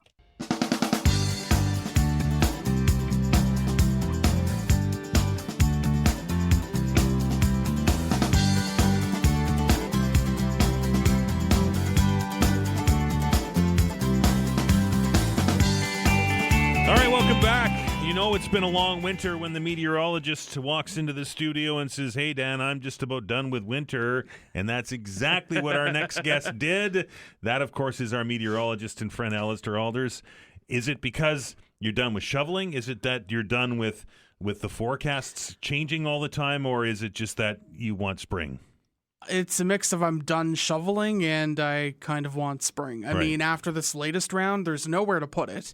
The way my driveway is, I'm just running out of space to put it in, having to throw it higher and higher with each time. And then, you get the shoveling done and then the plow shows up and fills the end of your driveway back in. And, it just creates a lot of hassle. And I like the springtime and obviously what leads to the summertime. So I am ready for, warmer days more daylight, which is, we're gaining like 3 minutes a day, we're gaining though, right? about 3 minutes a day, and through March, that will continue. By the end of March, we gain over 90 minutes of daylight. And of course, time changes on March 8th, which I know is up for debate, but that will mean the return of 7 p.m. sunsets here in Halifax. Obviously, we take off a bit of the morning for a little while, but I think most enjoy having that sun later in the day, and will don't mind the little bit of the payoff that the trade-off that we have to have for the morning, the loss of the light on the morning commute, which we gain back for the most part by the end of March. So it's not too long. And, this winter, you said, is it the changing weather? And this winter actually hasn't been, I've found personally, too bad for trying to predict these systems. We had that one where we talked, on the Friday, and it was looking like it would be significant, and then it really shifted last minute. And that was a bit of that was a tough one. But, for the most part, the models have done a pretty decent job this winter, and I think a lot of that has to do with the fact that we've not really been dealing with these systems mixing with ice pellets or freezing rain or even rain, which obviously helps, because when you're predicting more than one precipitation type, it obviously does lead to more challenges in the forecast, more rooms for error. All right, time for the rubber to hit the road, Allister. What can we expect this weekend in HRM? So not too bad. I do think tomorrow is the pick for the amount of sunshine. It will be a mainly sunny day, and it will also be a bit warmer. We're up to about 3 degrees tomorrow, 4 degrees depending on where you are. So that's not too bad. Now, we do have an interesting setup for Sunday, where we have a trough of low pressure that will be moving through northern Labrador and then towards Greenland. So we have a long, extending cold front that will be coming down from that system, and a trough trailing in behind it. So along the front, likely some periods of flurries or wet snow, possibly mixing with some rain showers as we go through Sunday afternoon and evening. From what I'm seeing right now, nothing significant. It's not a storm system. It's just a bit of energy along that front, bringing perhaps a bit of wet snow late Sunday and Sunday night. Behind that front, though, a reminder that is indeed still spring, even though meteorological spring begins on Sunday with the beginning of March. It will be a true reminder that it is indeed still winter, with, Sunday night the temperature falling down to about -15, and then Monday only getting up to -8 for the high. So enjoy, it's not too bad out there today, especially with the sun, but enjoy the milder weekend temperatures, because we will be starting cold for the beginning of the week. But no Monday storm-ish this week. No Monday storm-ish. Monday is mainly sunny, just -8, so a really cold day, and then Tuesday, sun and cloud, -2. So don't put away the winter jackets and the toques yet. Don't put away the winter jackets or the toques. Keep them handy. Now, what I will say about the March pattern, which I know some may be saying, well, it's hard enough to forecast the weather a couple of days ahead. How can you look at the whole month? But, obviously we do look at how various teleconnections and trends are lining up, and it does look like we will see kind of this brief cold snap to start March, but then temperatures trending seasonal and even a bit above seasonal, possibly towards the middle of the month.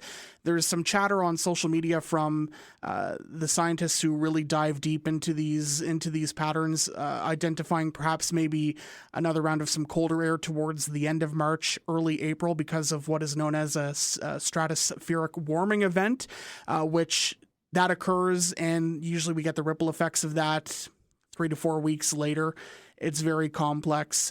We won't, dive too deep into it today. We could sometime if you want, but essentially when that warming happens, we sometimes see down the line some outbreaks of colder air. So that could occur possibly late March, but in the meantime, we will stay optimistic. After this brief cool down to start March, it does look like we will see near and even above seasonal temperatures for the first half of March. We know the ills with trying to predict the weather in advance a couple of weeks out, but I can hear the keyboards going already. Yes. I can hear the people yelling at their radios saying, well, Allister, don't forget Sheila's brush. Yes, exactly. Around St. Patrick's Day, we always have to keep, without fail, we usually get some type of system on or just after St. Patrick's Day. Of course, more of a Newfoundland folklore with Sheila's brush, but also has extended into the Maritimes, especially in recent memory. So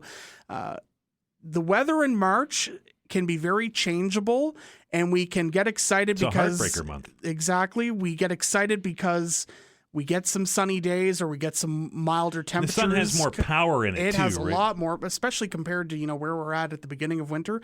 There's a lot of power in that sun out there today, even though the temperature, say out at the airport right now is still -2. It feels a lot warmer than that because it's higher. We have a higher sun angle now. It's sending us a lot of energy each day, and that will continue. So while, we will start to see warmer temperatures and some nicer days, we cannot let our guard down because we all know that March can send us some surprises, and we have to, keep those shovels and scrapers and winter tires on until we're, completely out of the clear, hopefully sooner than later. But obviously towards the end of the month and into April, we'll hopefully be turning the page on the true winter weather.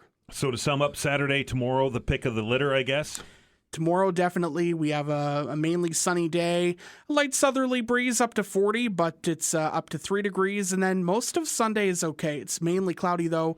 And then those flurries maybe mixing with showers and possibly some steadier bands of snow, but nothing significant late Sunday and Sunday night, 4 degrees, and then that cool down. And the headline is no Monday storm this week. No Monday storm. About time. We will take it. Thank you, Allister. Thank you, Dan. Allister Aalders is our meteorologist. You can hear his forecasts in both the morning and the afternoon during drive times and every Friday right here on the Todd Veinotte Show. Time for us to take a break. On the other side of it, it's time to wrap up the week with our sports guru. Cecil is here after these messages.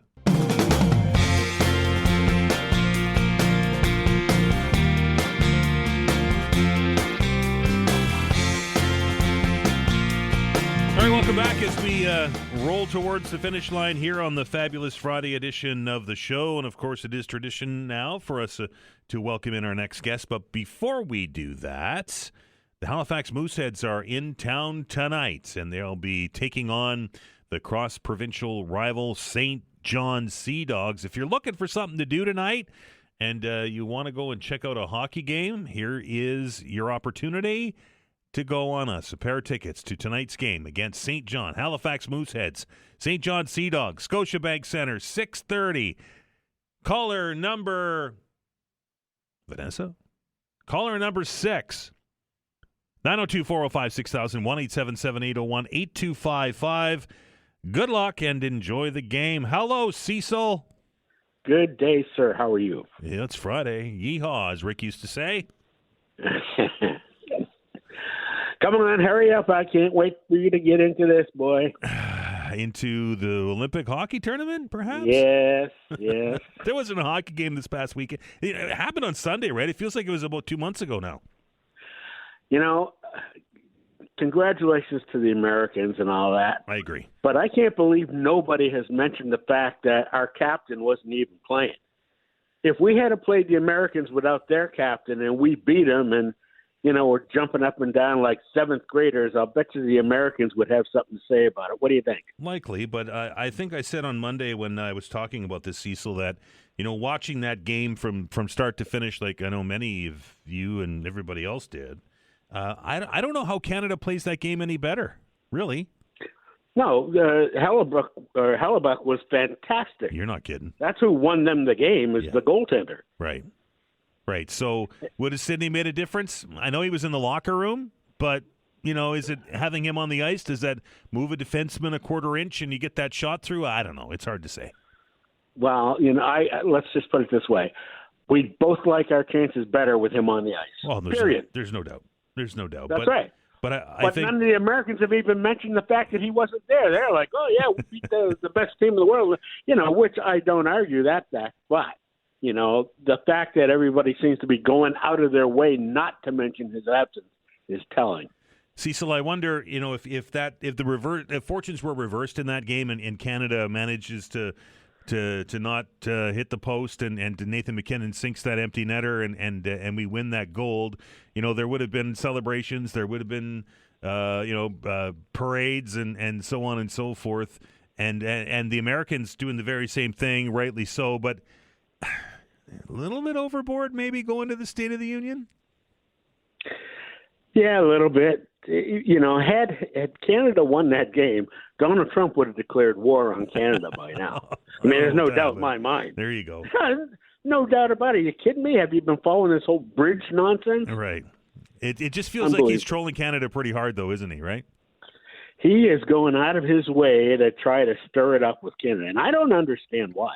Right. I really don't. But, we're talking about sports here. I'm not going to get into American politics. There you go. That's a smart thing, Cecil Wright. Cecil, the Olympics are now behind. I have to deal with it every day. The Olympic Games are now behind us, and we're back to NHL schedule, and my beloved Toronto Maple Leafs are still horrible. They are, man. They're worse than they've ever been as far as I'm concerned. And you have to ask yourself whether Austin Matthews is going to ask to be traded. I mean, what's the point of him staying there? I know he's making money and all that, but do they have a chance at the Stanley Cup? No. No. Not that current team certainly doesn't. Is he going to stick around and go through a rebuild again? I can't see it. So can't see it. With the way that Toronto is and the way that the Toronto media are, how big of a to-do would it be if Brad Treliving decided to move Austin Matthews on his own? Do you think that the world would come to an end if we shipped a number 1 pick overall away? I don't think it would now. If Toronto was playing decent and, then they made a move and traded him, I think the Toronto media would be in a bit of an uproar. But with the way they're playing, if they traded Austin Matthews and got something decent in return, I don't think anybody would blink. You mentioned Team Canada's captain, Sidney Crosby, not being in that gold medal game. He is out for 4 weeks. We've seen a couple of other players, NHL players, that were injured, some with season-ending injuries as a result of the Olympic Games. Cecil, do you think that in 4 years, when this discussion comes back around, that the with the IW or the IIHF and the Players Association and the NHL, do you think that this might be in jeopardy with these injuries? I think it'll be mentioned, but I think the players want to play in the Olympics so bad that they'll take the risk of playing with injury. And I'm going to tell you something else, too. I personally believe that Sidney's injury is worse than people are letting on. The way he went down there, that's a torn MCL and ACL, not just one, but both, in my opinion. It could be a lengthy injury. And when it happened, the general manager of the Pittsburgh Penguins was in the press box, and you could just see the look on Kyle Dubas's face, right? Yeah. I'm praying for him, but I'm afraid that it's a bit more serious than they're letting on right now. Like they say he's going to be out for 4 weeks. I can't see him. I wouldn't even bring him back this year because how old is Sidney now? He's 34. Is he 34? 35? I thought he was 36. Maybe. You're probably right. Anyway, he's at the age now where these types of injuries are going to be with him a lot longer than they would be if he was 24. I slip on a piece of ice in the parking lot, and it takes me 2 weeks to get out of bed, Cecil. There you go right there. Right? Anyway, but, I mean, it's a good point that you're bringing up, and I think those conversations need to be had.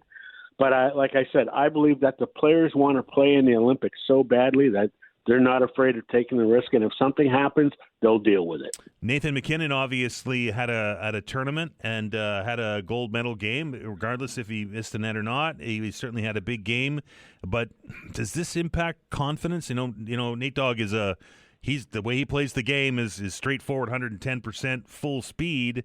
But with a loss like that, does it impact this confidence at all? I don't think so. He's missed open nets in the past. Yeah. Every player does. It's just that this was, on the world's biggest stage at the most inopportune time. Right. But I don't think it's going to affect his confidence at all. In fact, it may give him a little bit of a boost, wanting to show that was a fluke. Not saying that the loss itself was a fluke, but the fact that he missed a wide open goal. Oh, man, that still hurts. Yeah, that does hurt. That being said, the tournament was a lot of fun. Lots of people watched it, and I think it's become the marquee event at the Olympics, on the Winter Olympics side for sure. Well, I think we're talking hockey, both men's and women's, are taking over because the women's game was just almost as good as the men's, if not just as good. And Absolutely. And that idiot Donald Trump went and did it again, though. Yeah, I know. I mean, all right. I'm not saying any more about him. Okay, fair enough. Cecil, let's switch gears. Baseball season is upon us. There are baseballs being thrown at plates and at batters for the most part. Yes. We're getting closer and closer and closer to baseball that counts. I can't wait for opening day. Yeah, it's always a lot of fun, right? Well, the Red Sox are in Cincinnati to begin with, so that means Terry Francona is managing against them, which I think is great. I love Terry Francona and never should have got rid of him. I'm not sure about the Blue Jays this year. I mean, I do think that they've strengthened their pitching staff. I see that they signed Scherzer to another year's contract. I don't know. I'm going to have to wait a little bit and see how the whole absence of Bo Bichette affects that club, if it affects them at all, which I think it will. Maybe in the regular season, there's a lot of runs that are coming out of the lineup with the loss of him, but they didn't seem to suffer too much in the postseason without him. What are you talking about? The guy helped them in the World Series. Well, in the World Series, but you know what I'm talking. You had to play to get there, right? And they played some big games, and Bichette wasn't in the lineup, so. Yeah, well, would you rather have them in that lineup, or would you? I'd rather have them all in the lineup, but unfortunately, we can't do that. You know what the best part? You see, so we're almost out of time. The best part about opening day is? What's that? That the Red Sox won't be looking up at the Blue Jays in the standings. Oh, you're a funny guy. You are. Well, anyway, I guess time will tell. Cecil, my friend, have a great weekend. All right, you too. Stay warm. That is Cecil Wright. I might live to regret that comment. But anyway, it was a lot of fun. That's going to do it for the week, folks. My enduring gratitude to Vanessa Vandenez on the other side of the glass, who does what she does with such an awesome way every day. I truly appreciate it. Couldn't do it without her. It can't be said enough. Thanks to all of our guests this week that took the time out of their busy schedules to join us and impart their knowledge upon us. I learned something every day from this show, and I hope that you do too. Also, my thanks to all of you who dialed the numbers or typed on the keys and joined the open hours. I truly appreciate it. I look forward to that every day, and we're looking forward to that again on Monday. The open hour will go at 11 o'clock, and I hope that you can join that conversation as well. Monday's show, Counselors on the Hot Seat, will be here. If it was anything like last week, must listen to radio, right? Anyway, we'll do our very best to try and keep it interesting. It's not been that hard lately with all the budget discussion. Big week for City Council this coming week, folks. This is the week where, what did the mayor say? The parking lot is now full, and they have to start actually eliminating cars from the parking lot when it comes to the budget. So it will be a tense week, I would think, at City Hall, and we'll keep our eyes on it, and we'll bring you all the information that we can do, that we can glean from the budget talks as they get set to pass the budget for the city. Is it going to be double-digit increase? Are we looking at 11, 10? Are we looking at 5? We're going to find out this week, at least I hope.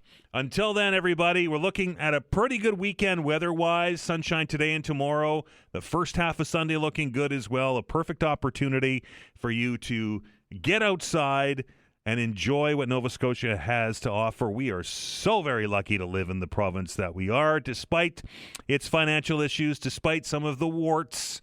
Nova Scotia still is a great place to live. I think you'll all agree with me on that. Until Monday, everybody, get out there and enjoy Nova Scotia. Be well, and remember, be kind to one another.